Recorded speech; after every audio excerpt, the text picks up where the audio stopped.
Venons-en à l'information de cette matinée. Le principal suspect du meurtre de la petite Louise est passé aux aveux devant les enquêteurs et face aux preuves accablantes qui se sont accumulées contre lui ces dernières heures.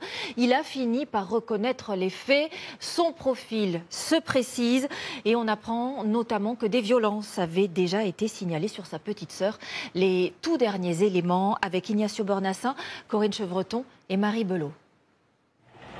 Derrière ces murs de la police judiciaire de Versailles, le principal suspect dans le meurtre de la jeune Louise a reconnu les faits. L'enquête a pris un tournant décisif lundi soir lorsque l'homme de 23 ans est interpellé chez lui dans cette rue, toute proche de la maison de Louise. Sur cette image de vidéosurveillance, on l'aperçoit marchant derrière l'adolescente le jour du meurtre. Il est reconnu par plusieurs habitants lors d'une enquête de voisinage. Lorsqu'il est interpellé, il présente des entailles sur les mains. Son ADN est retrouvé sur le corps de l'adolescente. Cette femme, qui connaissait la famille du suspect, a encore du mal à réaliser. Hier, c'était un froid, quoi.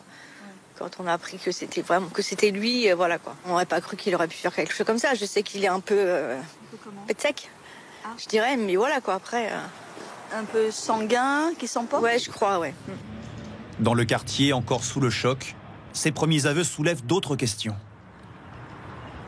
C'est incroyable comme circonstance. Hein. Et on ne sait pas pourquoi, pour quelle raison encore. Le suspect, toujours présumé innocent, est connu de la justice, notamment pour un vol avec violence. Une main courante avait aussi été déposée contre lui pour avoir été violent avec sa sœur. Pourquoi s'en serait-il pris à Louise avec une arme tranchante? Accro aux jeux vidéo en ligne, les enquêteurs se demandent s'il peut y avoir un lien entre son addiction et son acharnement sur l'adolescente. Devant le collège de Louise, les parents d'élèves se disent désormais plus soulagés.